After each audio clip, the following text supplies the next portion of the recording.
Hi, Kylie here, and welcome to my Plan With Me for July 2024. So it's that time of year, time to start a new bullet journal. And that means that I get to draw up all my admin pages. So I've sped these up quite a bit because I don't think you need to spend too much time watching me draw up my key and my future logs, but there you go. So the key, any of you who are bullet journalers will notice that it is not the standard key. This is a principle that I generally follow for every single system that exists in the world. I follow it and then I adapt it. So if it doesn't work for me, then I change it to the things that do work for me. So there are just a couple of little things in the standard bullet journaling key that I'm not a fan of. So I just changed it because that's what you do. The second page that I'm sort of drawing here, for any of you who don't bullet journal, this is basically the section where you track all the upcoming things that are happening in the world because, of course, you draw your bullet journal 1 month at a time, or I draw my bullet journal 1 month at a time. So I can't really be, putting in what's going to be happening in September because I haven't drawn up September. So the future log here is where you then capture all of those things. So I can still plan ahead and put in all the things that I have for, client projects or events or activities that we're doing, holidays, those sorts of things. The other thing that I've brought over into here from the previous bullet journal is my 3 words and my goals for 2024. I've just done a really summarized version of them because they, of course, take up a double spread in 2024. So my 3 words basically set my intention for the year. For this year, I sort of chose 1 word and applied it in 3 ways. So it's not quite the same principle, but the same thing. It is make systems, make time, and make things. So nice and simple. I've then put my goals in here. I set myself quite a large list of goals for this year, and they're sort of going to plan and sort of not going to plan. Largely where they aren't going to plan, it's because they're very creative activities, and my creativity has really been significantly affected by my grief over the last few months of losing Lily. So there are some things. I have done my 2 new courses. I've run them and they've gone quite well. I just need to schedule them in a few more times and actually promote them a little bit better and everything else. So what I did is on the next page, I've put a how it's going. I've got a reflection, 6-monthly reflection in the back of my previous bullet journal that I did over the weekend. I've included some of the things in here. There are some other bits that I didn't because this is public and I didn't necessarily have some things that I didn't necessarily want made all that public. Yes, I do that. As much as it looks like I don't, I do. But also this is a little bit of, well, what is it that I'm still needing to work on? So this is sort of the focus of what are the things that maybe still need some work rather than just the things that have gone well, or what work am I still needing even on the things that I've sort of achieved. And you can see there's a lot of things around, I've done some bits and pieces on the Oracle cards. Now I have to draw them up and actually crowdfund them. I have to get my writing brain back in check to finish my Year of TED Reflection book. I really need to be working on improving my mental health, and I have been doing that quite a lot because, like I said, the last 3 months has been difficult. But there you go. Now, for 2025, at the beginning of each year, I do a page of quotes and then I do my 3 words and my goals. So I've left pages in here for when I get to December, January, and I need to set them up for 2025, so you won't see them in here. The page I'm drawing up now is a page of achievements. If you've been here before, you will have noticed that I used to have a page in here that was professional development, where I was capturing the books that I was reading and the courses I was doing. And quite frankly, I was really crap at capturing those. I get on a roll and I do some stuff and then I'd have 6 months where I didn't go back and put anything in. So I decided that I'm going to do away with those because it just didn't work. Instead, what I've put in here are achievements. So making the things that I've made, the courses I've done, the books I've read, and my client work, because I'm really good at forgetting some of the funky stuff I do for clients as well. So I'm hoping that because it's all the achievements, it'll be better. Now, July is celebration because July is my birthday month. So here is the little layout of some of the ideas that I have for July. As well as celebration, it is a pop-up. So my title page for this month is a large cake that will unfurl with candles on top, and then it's got a couple of other little cakes on the side. If you've not been here for a pop-up before, they happen at the end because they create a fair bit of bulk in the bullet journal, and that means that when I'm drawing and writing, I hit bumps and things don't go to plan, and it frustrates me. So I do it at the end. Makes a lot of sense. Now, my word for this month is probably the most appropriate word that I've had so far, which is candling. Now, candling is actually already a word. It's a way that you sort of inspect an egg, but the Dictionary of Obscure Sorrows has used candling in a different way, and it's effectively this: the habit of taking stock of your life on the occasion of your birthday, letting it serve as a kind of internal referendum on all your goals and qualities and relationships and accomplishments so far, which makes you want to dress just a little nicer that day, as if you're standing before a parole board that convenes once a year to adjudicate your release from childhood. Now, I am a very reflective person, full stop. One would argue that I spend way too much time thinking about the past, and one would not be wrong. But I do get very reflective around my birthday, and so candling is definitely something that I do, and not just on my birthday, but around that period of time. So this month always ends up being a little bit, I don't know, it can be a little bit challenging depending on how I feel my life is going at the moment. And at the moment, even with all the sadness around Lily and everything, I feel life's going pretty well. So I'm hoping this year it won't be, the reflection won't get too negative or too consuming. Let's put it that way.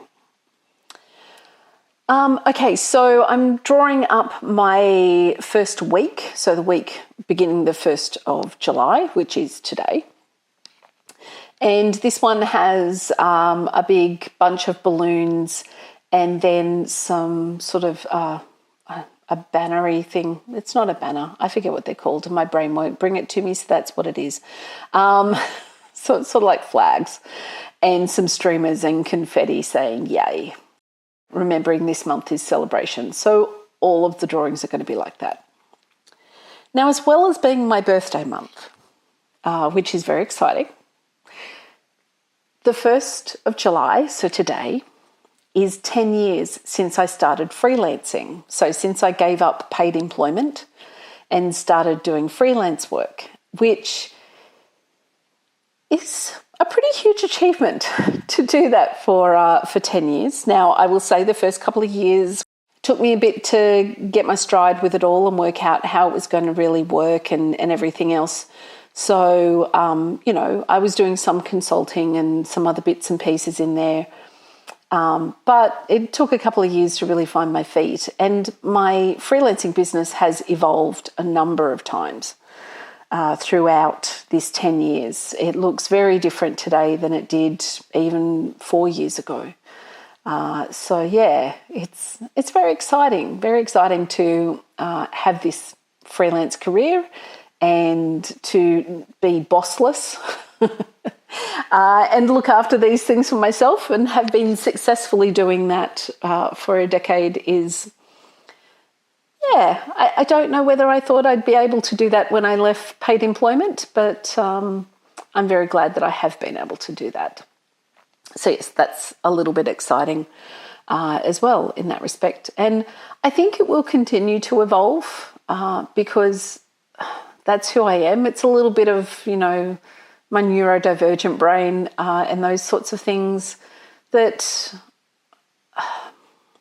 the reason that my work has evolved is that I'm more comfortable sort of saying, well, these are the things I really want to do. And after 10 years of freelancing and many years in the workforce before that, I feel like I'm finally doing the career that, all things being even, I probably would have wanted to do since like when I left school. But, what I do actually wasn't a career when I left school. So that's an interesting choice. Anyway, we're on the week of the 8th of July. And on this page on the left-hand side, there's a very colourful bunch of flowers. And on the right-hand side is a champagne bottle with the cork popping out and 2 glasses for that to go into. So again, celebrating. Yay. Going along with my business and going along with sort of that ever-evolving sort of side of things, I recently completed my course on inclusive digital design for business. And it's I'm really happy with what went on. I mean, I haven't got the marks back for my second assignment, but I got 92% for my first assignment, and since it was worth 50%, I can't see me failing, so it should be all good. But yeah, I was really, really happy to sort of focus on some of those things and learn some new bits and pieces, but also quite gratified by the fact that there's a lot of this that I already do, which is nice. It's sort of nice having that little bit of validation that actually I do a fairly good job to consider inclusivity in my drawing work and those sorts of things. There's definitely some things I can improve, and I'm already working on doing that. But as part of my assignment, I've done a new explainer video, which once I get my grade back and everything else, I will be releasing on what inclusive design is about, why it's important, and it's a little bit of promo of how I can help businesses do that as well. So for the week of the 15th of July, which the 15th of July is actually my birthday, on the left-hand side we have a very large cake with 5 candles on the top, and then on the right-hand side we've got a little drawing of me sort of jumping in the air with birthday written beside it. So yeah, it's always that interesting time of year, my birthday. I always try not to work on my birthday, so let's see how this goes this year. It's something that Derek and I have been doing a lot over the last few years, is basically taking our birthdays off and trying to do something nice and something different and special and everything else. And it's always nice when that happens on a weekday, because it just feels that little bit more decadent to sort of play hooky from work and take the day off for your birthday. I'm not entirely sure why. My firm belief is that nobody should ever have to work their birthday. If you choose to, that's great, but nobody should ever have to work on their birthday. It's one of those little things that I have in my head that it's like, no, you shouldn't have to. That's mean. But anyway, we're at the beginning of July. July is also celebration month for me because I have a lot of people in my life whose birthdays are also in July.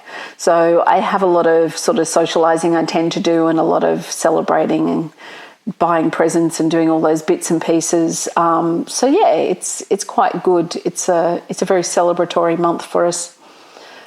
So it's not just for me, although it sort of is.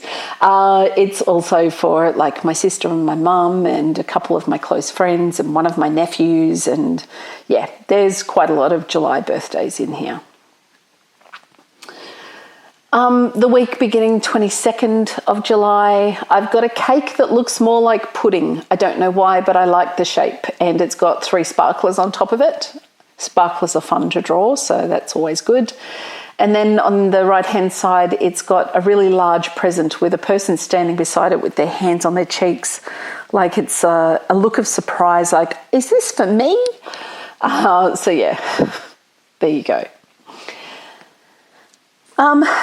So the big thing, sort of being reflective and already starting to go through all that sort of stuff with my 6-month reflection, is that what I really want to try and do for the remainder of the year is get back on top of a couple of my creative projects. Like I said, my creativity sort of crashed a bit with grief, and the grief sort of put me in a bit of a depressive state. And I've had a couple of not overly, I mean, there have been productive months. I had got my course done, and I've done a bit of client work and those bits and pieces. So it's not that they haven't been productive, but all of the projects really got put on hold, and I haven't really been progressing them like I would like. So for the next 6 months, I really want to be pushing a couple of those projects and get them completed. I think the big one is my oracle cards. I got really super excited about those, and then it's just sort of died. So I need to sort of get back onto that, which, I've got all the words, I know what I'm drawing on each one. I've even got the design, I think, scanned. Nothing says I won't change that while I'm going through and doing it, but I think I've got a good idea of what the design will look like. So now I just actually have to sit down and draw it, the easy bit. Anyway, for the final week of July, so Monday the 29th, because there's only a couple of days, I can put my reflection on the right-hand side. On the left-hand side, I've included a little drawing of me basically relaxing on the lounge with a cup of tea. This is to remind myself that for some reason July is always a very taxing month. That is partly because, like I said, it's a very reflective month, so mentally for me I find it can be challenging sometimes depending on how things are going. But also I end up doing a lot of client work in July, and August is probably my second busiest month, so if I don't remember to take time out and relax during July, it can be a bit problematic for me because I start getting burnt out a bit in August. So as I write next to that, July is always a busy month. All right, time to get back to the pop-up. Now, if you've been here for pop-ups before, you know that for all intents and purposes, they should be relatively easy, and then I go and do silly things like I've just done here. So this pop-up is something I haven't done before. I did do a practice one, so, I'm not going in completely blind. I did a practice one that always works significantly better than when I'm recording it and doing it for real, because that's the way life works. So this thing starts with a V fold on the bottom that when the bullet journal is open, it lays flat. So that's basically just a mechanism that lifts something from one side to the other side. And then it's got a couple of sort of rectangles on it, which have formed a lifting mechanism as well, and then it's got an arm that goes up through basically a slot. So there's a slot that's in the top card, and the idea is that arm needs to be able to move to basically move the unfurling thing, which for my pop-up will be candles, move it up and allow it to flip out. So you can fit something larger than what would be able to be put on the page because it's folded over.